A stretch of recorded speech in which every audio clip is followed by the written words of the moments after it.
교회에 처음 부임하게 되면 오자마자 해야 될 일을 하지 않으면 목회하는 동안 평생 하지 못하는 일들이 있고요. 또 오자마자 하지 말아야 될 일을 하면 교회 분란이 일어나는 경우가 있습니다. 그래서 새롭게 교회를 부임하면 무엇을 내가 해야 되고 하지 말아야 될 것인가를 분별하는 것이 참 어려운 문제 같습니다. 제가 우리 교회 처음 왔을 때에도 역시 그런 심정이었습니다. 하나님, 이 교회를 어떻게 섬겨 나가야 하나님이 기뻐하신 교회가 되겠습니까? 그렇게 기도할 때에 하나님이 만나게 하신 분이 느헤미야라는 사람입니다.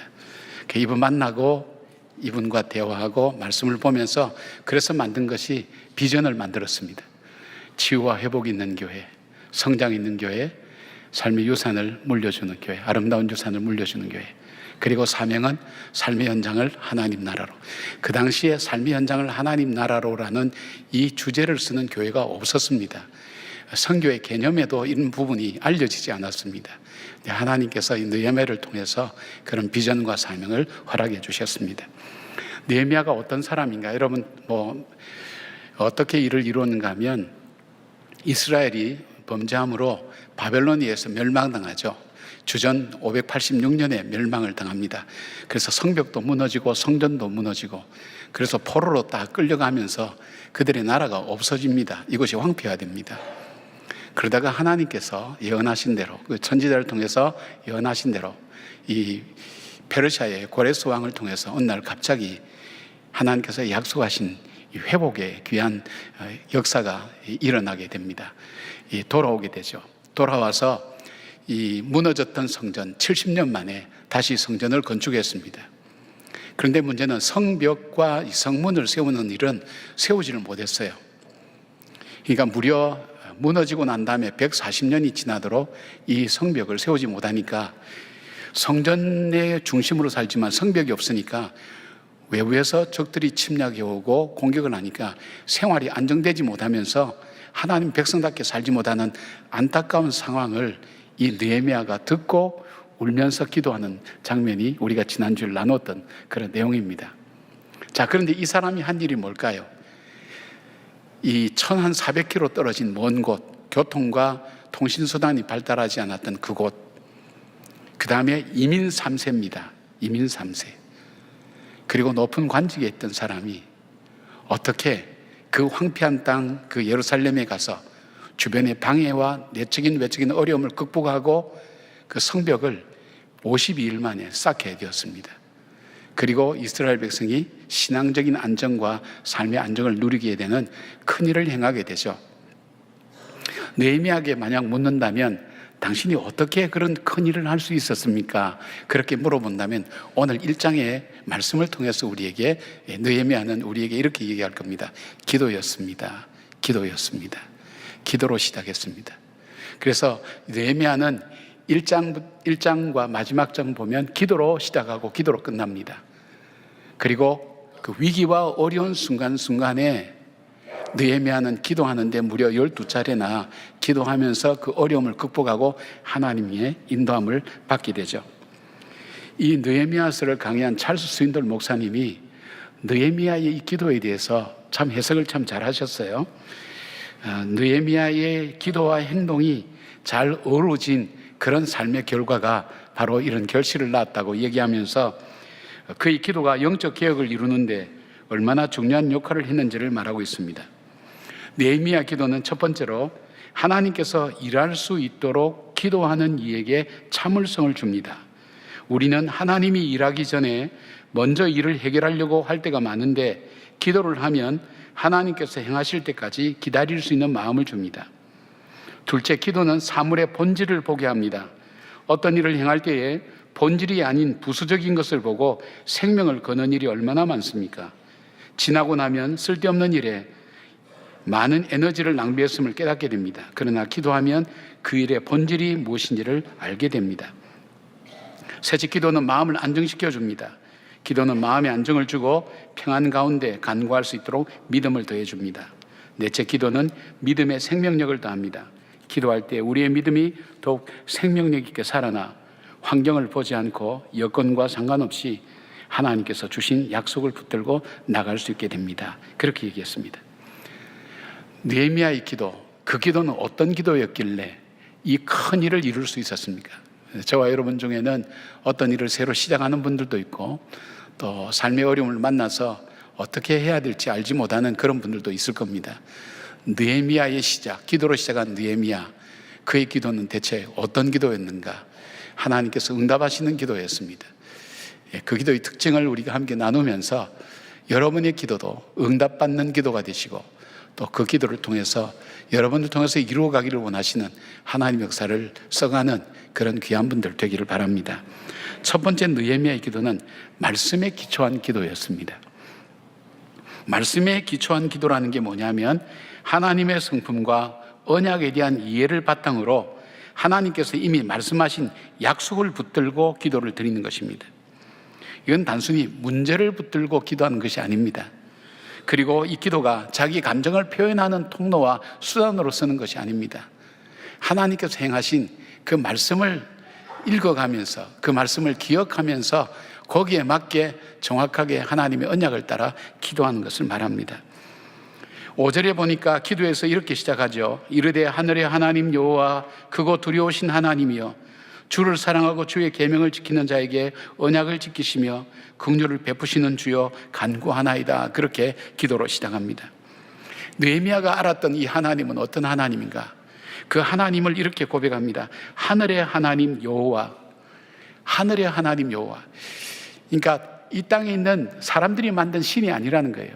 하나님 스스로 계시는 여호와 하나님, 언약하신 것을 지키시는 여호와 하나님, 크고 두려우신 분, 모든 만물 위에 크신 하나님. 그러니까 쉽게 말씀드리면 하나님은 천지를 창조하셨습니다.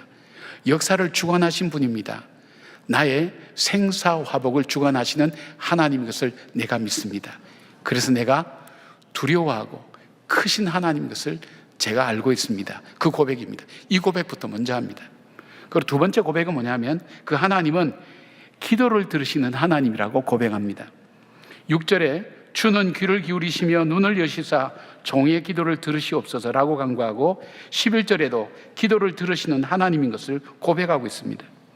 우리가 아무리 울부짖어도 들어줄 대상이 없다는 것이 얼마나 절망적입니까? 그러나 느헤미야는 나의 기도를 들으시고 눈을 열어서 보고 계시는 그 하나님을 믿고 그 하나님께 고백하고 있습니다.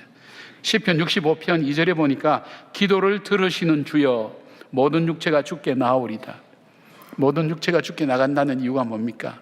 기도를 들으시는 그 하나님이 계시기 때문입니다. 그리고 세 번째는 느헤미야가 고백한 하나님은 언약하신 것을 반드시 이루는 하나님이라는 것입니다.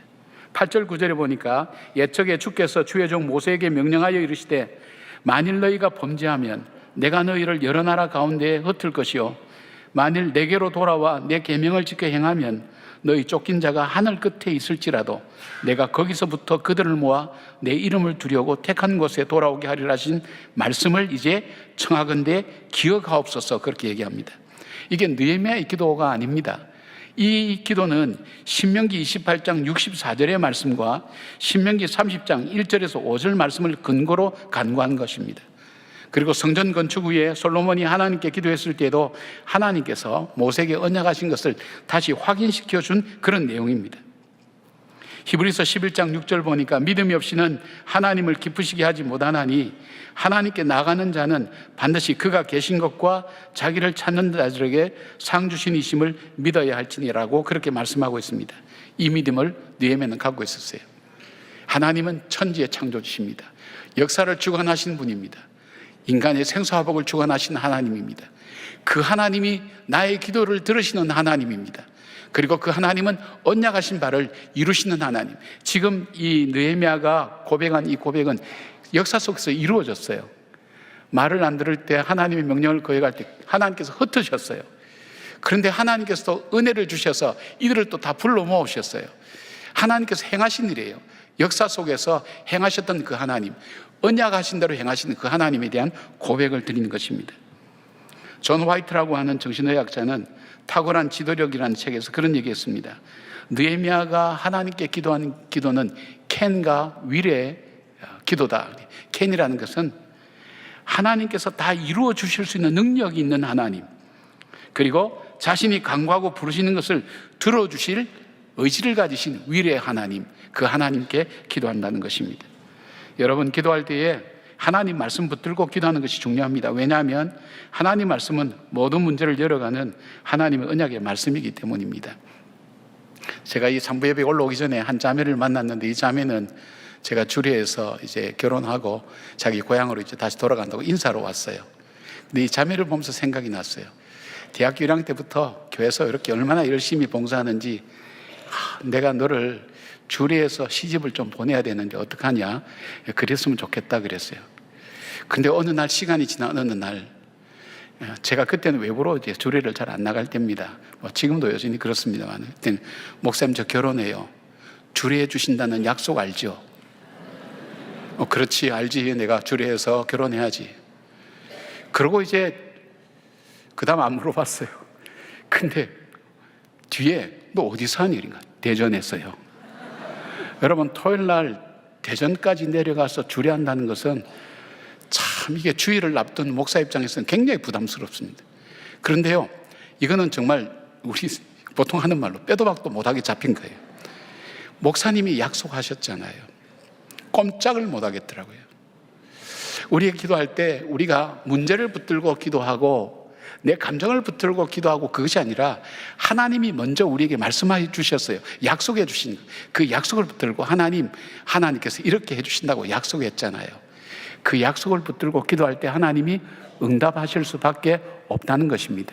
그러니까 우리가 기도할 때 여러분, 하나님 말씀 붙들고 기도하는 여러분들 되기를 바랍니다. 성경 다음으로 가장 많이 팔린 책이 존 버년의 철로 역정이라고 얘기하죠. 우리 인생을 살아가는 그 삶의 얘기를 우화적으로 구성을 해서 만든 이야기인데요, 철로 역정에 보면 그리스도인과 희망이라는 두 사람이 길을 가다가 절망이라는 거인에게 잡혀서 의혹의 성 깊은 감옥 속에 갇히게 됩니다. 빠져나갈 수 없는 막막한 현실에 놓이게 되죠. 절망이라는 거인은 그들을 때리고 굶기면서 스스로 목숨을 끊으라고 계속 강요합니다. 두 사람은 정말 매우 절망하고 낙심하게 됩니다. 이제 여기서 헤어나올 길은 없습니다. 주저앉는 것밖에 없습니다. 며칠 동안 괴로워하던 중에 이 그리스도인이 가슴속에 뭔가 있다는 것을 기억해낸 거예요. 거기에 손을 넣어보니까 자기가 올 때 받았던 열쇠가 있었어요. 이 열쇠를 가지고 감옥문을 여니까 열려요. 그리고 성문을 여니까 성문이 열려요. 그래서 그 의혹의 성을 빠져나왔어요. 절망의 거인을 벗어난 거예요. 이 열쇠가 바로 하나님 말씀이었습니다. 언약의 말씀을 붙들고 문제를 풀어갈 때에 절망에서 벗어나 천국을 향한 순례길을 계속 갈 수 있다는 이야기였습니다. 사랑하는 여러분, 우리의 현실이 절망스럽고 힘들 때에 문제를 바라보고 낙심하고 절망하기 이전에 우리가 하나님이 나에게 행하셨던, 말씀하셨던 약속의 말씀, 하나님 말씀 속에 있죠. 이 말씀 붙들고 하나하나 조목조목 우리가 좀 표현이 이상합니다만 따지듯이 하나님이 약속해 주셨잖아요. 이런 하나님이라고 말씀해 주셨잖아요. 하나님, 제 상황이 이래요. 제 형편이 이래요. 하나님 들어주세요. 약속하신 대로 이루어 주세요. 그렇게 하나님께 기도할 때에 기도의 지경도 넓어지고요, 또 깊이도 깊어질 뿐 아니라 하나님께서 나에게 주시는 말씀, 그리고 하나님이 열어가시는 삶의 길들을 우리는 분명히 체험하게 될 겁니다. 하나님 말씀을 따라서 기도하는 지혜로운 여러분, 응답받는 여러분 되기를 주님의 이름으로 축복합니다. 두 번째, 느헤미야의 기도가 응답받을 수 있던 것은 기도 응답의 장애물을 제거했어요. 6절에서 7절 보니까 이제 종이 주의 종들인 이스라엘 자손을 위하여 주야로 기도하오며 우리 이스라엘 자손이 주께 범죄한 죄들을 자복하오니 주는 귀를 기울이시며 눈을 여시사 종의 기도를 들으시옵소서. 나와 내 아버지 집이 범죄하여 주를 향하여 크게 악을 행하여 주께서 주의 종 모세에게 명령하신 계명과 율례를 지키지 아니하였나이다. 그렇게 고백합니다. 느헤미야는 하나님의 눈과 귀가 열려서 자기의 간구를 들어달라고 기도하면서도 하나님과 자기 사이에 있는 장애물을, 즉 죄를 고백합니다. 이스라엘의 비극이 죄로 인해서 일어났음을 인정합니다. 하나님께서 이스라엘에게 가르치고 명령하신 대로 살지 않았음을 회개하는 것, 그것이 바로 하나님과의 장애를 제거하는 것이라는 것을 그는 알았습니다. 여러분, 보통 기도를 많이 하시는 분들은 역사에 대해서 의식이 좀 약하다는 그런 선입견을 가질 수가 있어요. 기도를 많이 하신 분들은 역사, 현실을 분석하고 경제, 정치, 역사 이런 부분에 좀 약한 것 같다고 제가 편견인지 모르겠어요. 그런 생각 많이 하죠. 무슨 소리냐? 무조건 믿어. 그렇게 하면서 기도하죠. 그 다음에 역사를 또 많이 알고 여러 가지 분석을 잘하는 분들은 기도가 약해요. 그런 어떤 장단점이 있어요. 근데 오늘 이 느헤미야는 한번 보십시오. 그가 술 맡은 관원이라 그랬거든요. 술 맡은 관원이라 그러면 우리가 이야기하는 뭡니까? 요즘 이 술 따라주는 사람이든가 술 맛을 보는 사람이나 기미상궁 같은 그 역할 이상이에요. 왕이 자기 생명을 맡겨놓고 이 신임하는 사람이에요. 그러니까 이 왕하고 대화할 수 있는 실력과 지성을 갖춘 사람이에요. 그러니까 고대 근동에 가장 발전했던 나라인 이 페르시아의 역사와 정치와 문화와 사회와 경제와 이 모든 것에 박시간 지식을 갖고 있는 사람이에요. 그런 이 느헤미야가 자기 조국 이스라엘이 왜 망했느냐 하는 분석을 못하게 했어요, 여러분. 경제적으로는 그랬고 외교적으로는 그랬고 정치적으로는 이런 문제 때문에 나라가 망했다고 얘기할 것 같은데 그렇게 하지 않고 그냥 핵심을 붙여봤어요. 그 망한 이유가 죄 때문이라는 것.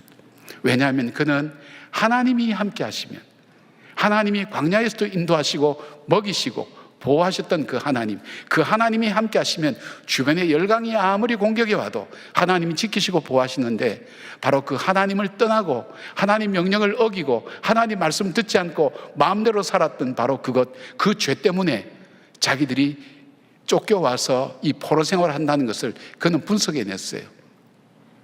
탁월하죠. 핵심 원인을 발견한 거예요. 이게 느헤미야만 그런 게 아니에요.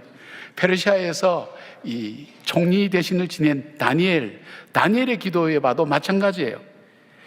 다니엘이 총리 대신을 지냈다면 고대 근동의 역사와 그리고 사회 돌아가는 것, 각 나라의 문화 이런 것에 있어서 정통한 사람이에요. 그런데 그가 다니엘서 9장 5절 6절에 이렇게 기도합니다. 우리는 이미 범죄하여 패역하며 행악하며 반역하여 주의 법도와 규례를 떠나싸우며 우리가 또 주의 종 선지자들이 주의 이름으로 우리의 열왕과 우리의 방백과 열조와 온 국민에게 말씀하신 것을 듣지 아니하였나이다. 그렇게 기도하고 있어요. 여러분, 기도 응답이 되지 않을 때에 다양한 이유와 원인이 있을 거예요. 그러나 우선적인 것은 하나님과의 관계를 먼저 점검하시고요. 하나님께서 내 기도를 듣기에 방해되는 것이 있는지를 여러분 먼저 찾으셔야 돼요. 이사야 59장 2절 보니까 이 말씀이 있어요. 오직 너희 죄악이 너희와 너희 하나님 사이를 갈라놓았고 너희 죄가 그의 얼굴을 가리워서 너희에게서 듣지 않으시게 함이니라고 그렇게 말씀하고 있어요. 그런데 느헤미야의 회개에 우리가 눈여겨보아야 될 부분이 있어요. 그 뭐냐면, 하나님, 정말 하나님 말씀을 안 듣던 저 인간들 때문에 우리나라가 이런 어려움을 겪게 되었습니다. 그렇게 기도하지 않았어요. 바로 느헤미야는 나와 아버지 집이 죄를 범했다 그랬어요. 이건 생각해 볼 문제예요. 모든 이스라엘 백성이 다 범죄하지 않았어요. 하나님 남겨진 자들이 있다 그랬어요. 그러면 그들은 뭐라 생각할까요? 저 죄인들 때문에 우리나라가 망하게 되었다고 얘기할 것 아니에요. 그 속에는 뭐가 있어요? 나와 아버지 집이 죄를 범했다는 것은 내 조상들과 내 이웃들과 이 모든 것이 나의 죄 때문입니다고 그 죄를 나의 죄로 여기고 하나님께 회개하는 거예요. 이렇게 될 때 어떤 일이 일어나는가 하면, 이렇게 될 때 원망하고 미워하는 마음이 없습니다. 누구 때문에 우리가 이렇게 어려움을 겪는다, 너 때문에 그렇다 그러면 기도하는 마음속에 무슨 마음이 들어가요? 나누어지고 분열하고 다투는 그런 일들이 이루어지는 거예요. 이것이 이 느헤미야만 그런 게 아니고 다니엘도 마찬가지고요. 에스라도 마찬가지예요. 에스라는 그 이스라엘 백성들이 정말 그 성전을 건축하고 와서 57년 만에 성전 건축하고 돌아와서 이 나라를 정말 믿음으로 하나님 기뻐하신 백성으로 세우겠다고 왔는데 온 지 4개월 만에 보니까 이 나라의 앞장서야 될 제사장들과 레위인들이 이 이방 사람들과 혼인을 하면서 신앙 안에서 떠나고 있었단 말이에요. 근데 그 사람 명단이 에스라 마지막 품에 나오잖아요.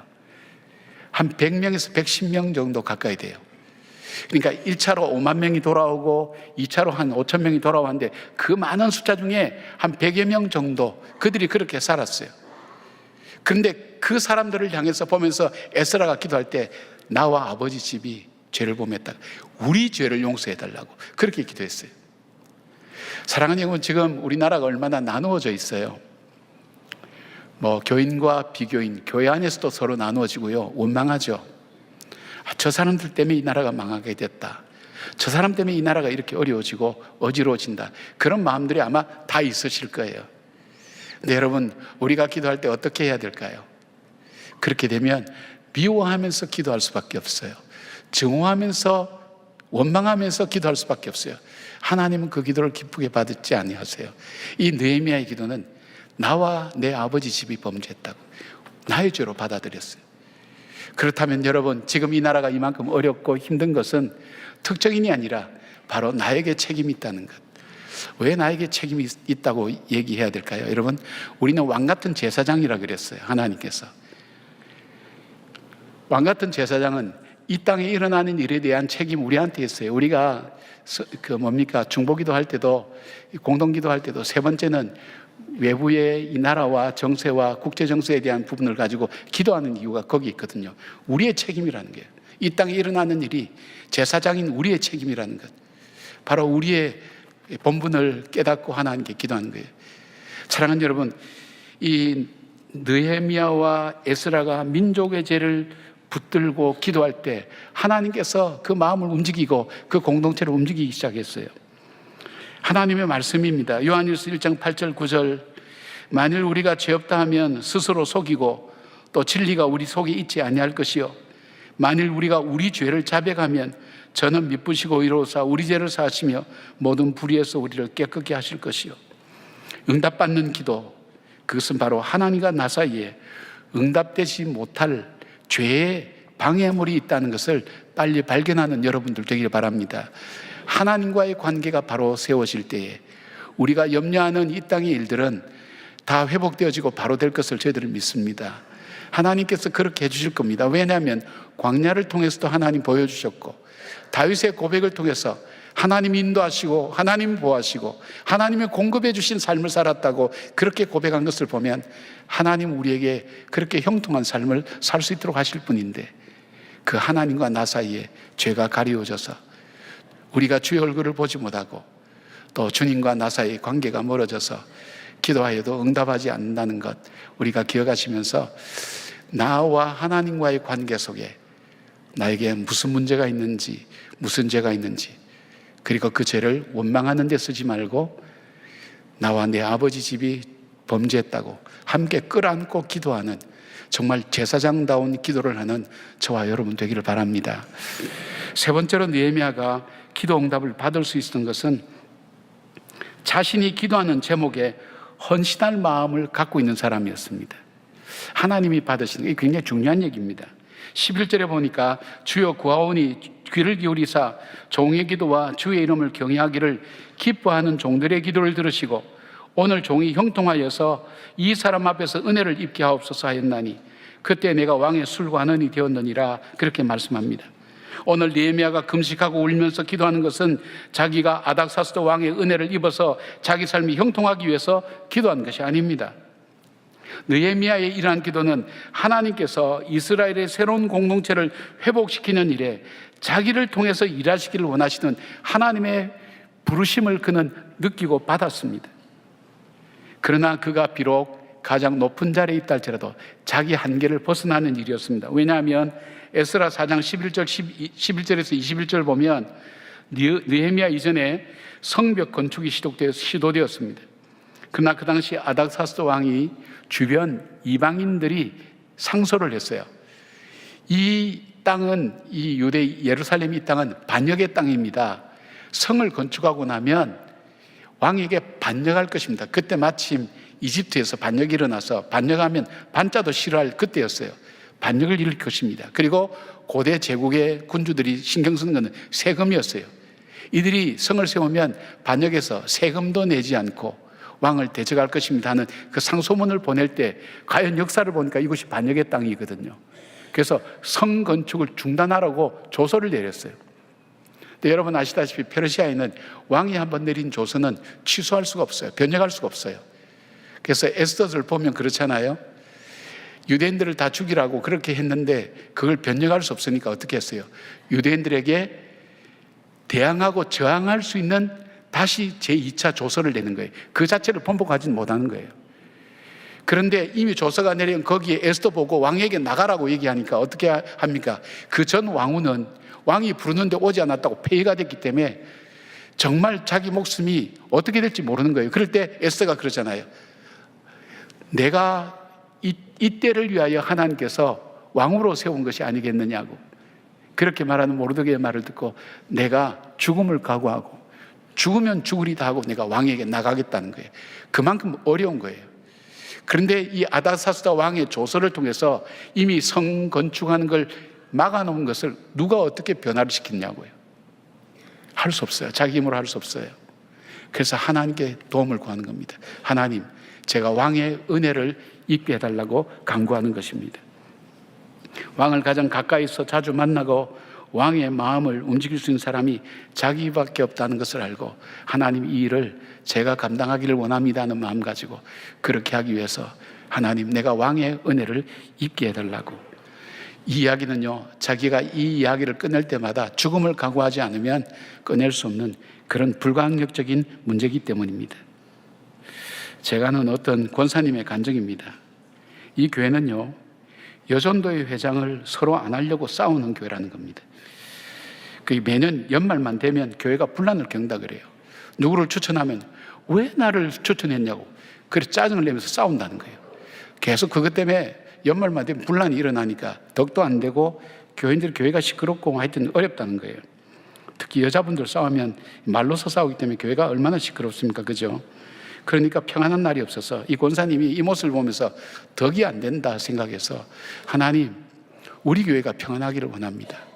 그리고 좋은 일꾼이 세워져서 바로 이런 어떤 분위기가 없어지게 하시고 하나님 정말 하나님께서 함께 해주십시오. 그렇게 기도를 했답니다. 기도할 수밖에 없죠. 그렇게 기도하면 많을 거예요. 그래도 뭐 그 문제가 없어지는데 어느 날 기도하는데 너가 하면 어떻냐? 하나님 나 못합니다. 왜냐하면 이분은 계속 일을 하고 있었어요. 일을 해서 평일날 비울 수가 없어요. 회장하면 교회 모든 행사 다 나와야 되잖아요. 또 음식 준비해야 되죠. 무슨 체육대회 하면 음식도 준비해야 되죠. 다 해야 되잖아요. 저는 평일날 비울 수가 없어요. 사업 때문에 비우지 못합니다. 그리고 저는 여전도 일을 한 번도 안 해봤기 때문에 어떻게 해야 될지, 규모를 어떻게 해야 될지 그것도 모릅니다. 저는 못합니다. 그런데 하나님께서 계속 재촉하시는 거예요. 마음속에. 하나님 하긴 하겠는데 하나님 도와달라고. 근데 막상 그렇게 맡았어요. 그러니까 조용해졌죠. 맡았는데 이제 행사나 이런 것이 일어날 때 자기는 일을 모르는 거예요. 어떻게 해야 될지. 뜻밖의 사람들이 나타나서 도와주기 시작하는 거예요. 그리고 결과가 너무 좋은 거예요. 그러니까 너무 기뻐하는 거예요. 교인들이 기뻐하는 거예요. 시끄럽던 교회가 조용해졌어요. 평안해졌어요. 그리고 교회 속에서 이 좋은 영향력이 서로 퍼져나가면서 주의 일을 해야 되겠다. 하나님을 해야 되겠다. 서로 자원하는 마음들도 사람들 속에 많이 생겼어요. 근데 이 권사님 표현이 뭐냐면 나는 아무것도 모르고 못하는데 내가 하나님께 이 일을 두고 기도하고 순종하기로 내가 결단하고 이 일을 맡았는데 하나님께서 도우시는 것을 보게 된다는 거예요. 그리고 또 하나는 나는 이 교회 일 때문에 바빠서 돌보지 못했는데 사업도 자녀들도 하나님께서 가정을 평안하게 하시는 것을 자기는 체험했다고 그런 고백을 합니다. 사랑하는 여러분, 이게 참 중요하죠. 여러분에게 한 가지 권고의 말씀을 드리겠습니다. 우리가 가정을 위해서 기도한다고 그럴 때에 보통 자녀들 위해서 기도를 많이 하죠. 기도를 많이 하는데 기도하는 것으로 끝나는 분들이 많아요. 그런데 그 기도에 내가 어떻게 헌신할 것인가 하는 결단이 들어가야 돼요. 하나님께서 그 기도를 귀하게 여기세요. 내가 자녀를 위해서 기도할 때 저 자녀를 위해서 무엇을 할 것인지 그것도 찾아야 되는 거예요.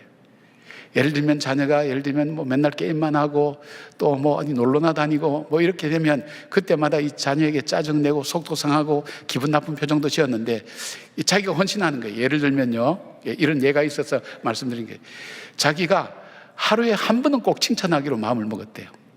정말 내키지 않지만 그거 뭐 몇 번 그날에 딱 한 번만 칭찬하기로 마음을 먹었대요. 그렇게 해서 정말 속에서 이런 게 올라오는데도 불구하고 칭찬을 며칠 계속 했대요. 그리고 조금씩 한 달, 두 달 했는데 이 아이가 바뀌기 시작하는 거예요. 달라지기 시작하는 거예요. 공부에 취미를 갖게 되고 부모에게 단답형으로 대답하지 않고 문장을 만들어서 얘기하는 거예요. 우리 청소년들 단답형 대답이 뭔지 알죠? 너 어디 갔다 왔어? 어디? 뭐 했어? 뭐? 누구 만났어? 누구? 대답이 없어요. 너 말이 짧다. 근데 뭐 됐어. 그리고 자기 방에 들어가는 거예요. 아마 청소년 길러보신 분들은 아마 아실 거예요. 특별히 중2를 길러보신 분들은 아주 공감하실 거예요. 근데 자기가 무엇을 헌신할 것인가, 그것을 하나님 앞에서 함께 결단하고 주님의 도우심을 구하면서 나갈 수 있어야 돼요. 우리나라도 마찬가지죠. 이제 저는 뭐 정치 얘기하지 않습니다만은 6월 3일 날 대통령을 뽑는데 지금 나라의 정세가 어떤 분기점에 와 있어요. 우리 모두가 그렇잖아요. 우리나라가 잘 되어야 된다는 마음 전부 다 똑같잖아요. 그렇다면 여러분들 속에는 이 사람이 되어야 되고 저 사람이 되어야 되고 이 후보들이 나왔으니까 아마 결정을 다 하고 계실 거예요. 근데 여러분에게 제안 드리고 싶어요. 우리가 정치와 어떤 지역이나 이해관계 이전에 우리는 하나님 말씀에 기초하고 있어요. 그 말씀대로 살기를 원해요. 그렇다면 내가 결정한 것을 다 내려놓고 하나님 앞에, 하나님께서 계획하신 나라가 어떤 나라입니까? 이 나라가 순교의 피가 있고 선배들의 기도가 있는 나라가 아닙니까? 이 나라가 하나님께서 축복해 주셔서 선교사를 파송하고 열방을 축복되게 하는 그 사명이 있는 나라가 아닙니까? 이 나라가 그런 방향으로 가기 위해서 제가 할 일이 무엇입니까? 진지하게 한번 기도해 보시면 좋겠어요. 그리고 여러분이 최선을 다해서 기도하면서 나라를 위해서 기도하면서 참 복된 나라 되게 해달라고, 주님의 뜻을 나타내는 나라가 되게 해달라고 그렇게 기도하면 어떨까요? 그것이 바로 내가 하는 기도에, 내가 헌신하는 느헤미야의 기도라는 것입니다. 사랑하는 여러분, 무엇을 어떻게 시작해야 될지 알지 못하는 분들이 많을 겁니다. 내가 내 인생을 이제 다시 어떻게 살지? 내가 내 사업을 어떻게 시작하지?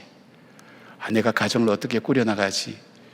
어떤 일에 부딪히고 힘들고 또 건강에 대한 어려움을 겪을 때에도 동일한 생각들이 많이 찾아올 겁니다. 그때 여러분, 우리의 시작은 기도입니다. 왜냐하면 천지를 창조하신 그 하나님, 우리의 기도를 들으시는 하나님, 나의 생사복을 주관하신 하나님, 그 하나님께 우리가 먼저 나의 문제를 갖고 나가는 겁니다.